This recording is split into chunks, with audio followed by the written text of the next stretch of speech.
शुक्रिया अदा कर रही हूँ। मैं बयान नहीं कर सकती मेरी खुशी क्या है। क्या मौलानाओं ने अपनी अय्याशियों को अंजाम देने के लिए खोल रखे हैं मदरसे? क्या सच में मस्जिदों में बेटियों के साथ होता है दुष्कर्म? क्या मस्जिदों की आड़ में चल रहा है बेटियों की खरीद फरोख्त का गोरख धंधा? कौन है ये मुस्लिम बेटी जो हिंदू धर्म अपनाते ही कट्टरपंथियों के रडार पर आई हुई है?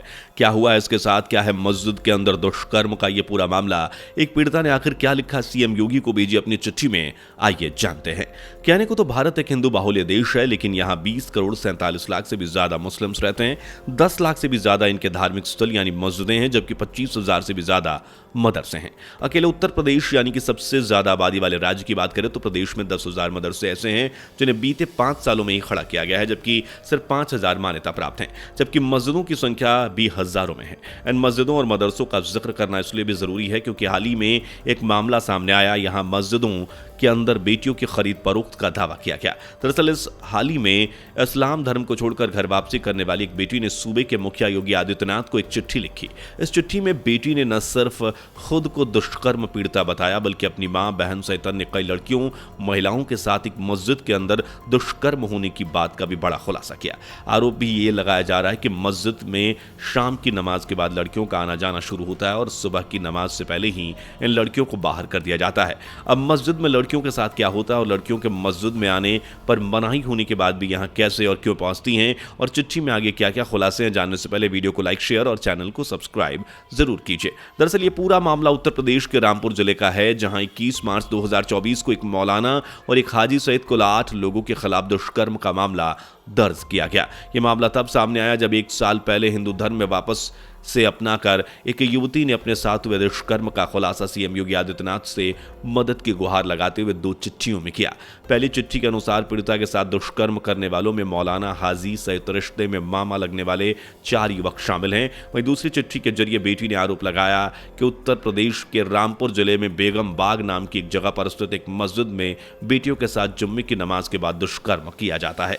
12 मार्च 2024 को सामने आई इस चिट्ठी के अनुसार यहां रात की नमाज के बाद लड़कियों का आना शुरू हो जाता है और सुबह की नमाज से पहले उन्हें बाहर सप्लाई कर दिया जाता है। अब सवाल यह भी है कि जब मस्जिदों में महिलाओं के जाने पर पाबंदी है तो ये लड़कियां यहां आती कैसे हैं? चिट्ठी के अनुसार इन महिलाओं, युवतियों और कम उम्र की लड़कियों को मस्जिद में लाने के बाद मौलाना, हाजी और अन्य धर्म के रक्षक उनके साथ दुष्कर्म करते हैं और फिर इन्हें दूसरे देशों और विदेशों में बेच दिया जाता है। पीड़ितों की माने तो ये गैंग नैनीताल तक एक्टिव है और जुम्मे की नमाज के बाद मस्जिद में पार्टी चलती है, जहां मौलाना साहब अय्याशी करते नजर आते हैं। बता दें कि लड़की पेशे से फैशन डिजाइनर और मेकअप आर्टिस्ट है और परिवार में सिर्फ एक मां है। कुछ साल पहले तक एक बहन और पिता भी हुआ करते थे। पिता की मौत हो गई और बहन ने साथ ही सभी इस मस्जिद में दुष्कर्म हुआ। बाद में वे कहां लापता हो गई जिसका पता आज तक नहीं चल पाया। पीड़िता की माने तो न सिर्फ उसकी बहन के साथ बल्कि उसकी अम्मी के साथ भी इसी मस्जिद में मौलाना सहित अन्य लोगों ने दुष्कर्म किया। साल 1992 के बाद पूरे 5 साल तक पीड़िता की अम्मी के साथ गंदा काम किया गया। इसके साथ ही उन्हें 24 घंटे में सिर्फ एक बारी खाना देने का आरोप भी लगाया गया।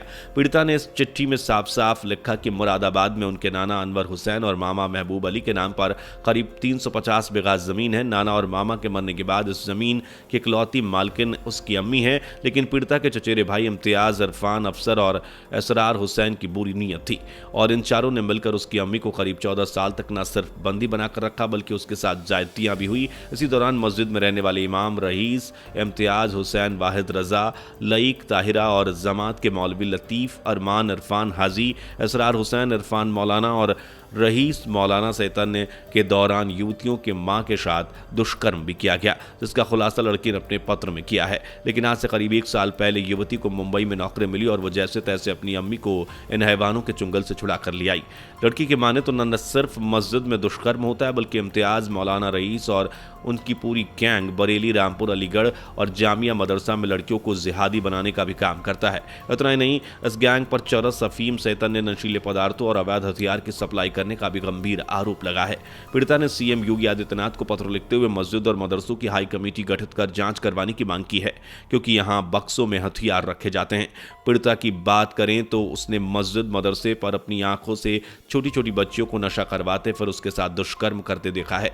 ये बात नदरबाग की मढ़िया इलाके में मौजूद जामिया मस्जिद से जुड़ी हुई है। पीड़िता के अनुसार उसने अपनी आंखों में जामिया मस्जिद के इमाम को लड़कियों की सप्लाई करते हुए उनके साथ गलत काम करते हुए देखा है। इतना ही नहीं, इस गांव में हिंदुओं की मौत के बाद उन्हें हिंदू रीति रिवाज के अनुसार जलाया नहीं बल्कि इस्लामिक परंपराओं के अनुसार दफना दिया जाता है। इन्हीं सब कुरीतियों के चलते उसने इस्लाम को छोड़कर वापस हिंदू धर्म को अपनाकर घर वापसी की, लेकिन उसका यह कदम जिहादी मानसिकता वालों को पसंद नहीं आया और जब 19 फरवरी 2024 को लड़की मुंबई से वापस अपने गांव मुरादाबाद पहुंची तो उसे भारी कीमत चुकानी पड़ी। दरअसल पीड़िता को अपनी जमीन के कागजात निकलवाने थे, इसलिए वो 29 फरवरी को मुरादाबाद पहुंची। 13 मार्च 2024 को सभी कागजात निकलवाकर काम पूरा करके लड़की वापस मुंबई आ रही थी। तभी रास्ते में मामा लगने वाले इम्तियाज, अरफान अफसर और इसरार हुसैन ने उसे किडनैप कर लिया। इसके बाद ये चारों लड़की को लेकर अपने गांव पहुंचे और वहां सभी ने कभी लात घूंसों तो कभी बेल्ट लाठी से लड़की को बेरहमी के साथ पीटा। इस दौरान जहां जहां लड़की ने शरीर पर हिंदू देवी देवताओं के टैटू बना रखे थे उसे बुरी तरह से हमला कर उस जगह को चोटिल कर दिया गया। इतना ही नहीं, चारों ने बारी बारी से लड़की के साथ गलत काम किया। लड़की के अनुसार वहां इन चारों के अलावा लतीफ, मौलाना इरफान, हाजी, आसिफ, जाकिर सहित कुछ अन्य लोग भी वहां मौजूद थे। इन चारों के मिलने वाले थे और इन सभी ने बारी बारी से लगातार 2 दिन तक पीड़िता के साथ दुष्कर्म कर उसे गंभीर चोटें भी दी। उसके बाद इनमें से 4 लोग बुर्का पहने युवती को दिल्ली जाने वाली ट्रेन में लेकर पहुंचे। पीड़िता के अनुसार चारों ने प्लान बनाया था कि रास्ते में ट्रेन की पटरियों पर गिराकर पीड़िता को मार डालेंगे, लेकिन लड़की ने हिम्मत दिखाई और न्यू दिल्ली पर जैसे तैसे बचते हुए पुलिस स्टेशन जा पहुंची, जिसके बाद दिल्ली पुलिस ने मामले को गंभीरता से लिया और सभी आरोपियों के खिलाफ आईपीसी की धारा 377D, 342, 366 और 334 के तहत मुकदमा दर्ज कर लिया। लेकिन क्योंकि मामला उत्तर प्रदेश के रामपुर का था तो आगे की कार्रवाई रामपुर जिले की पुलिस को सौंपा गया। फिलहाल इस मामले में किसी भी आरोपी की गिरफ्तारी नहीं हुई है, सभी फरार हैं, लेकिन सभी की तलाश जारी है।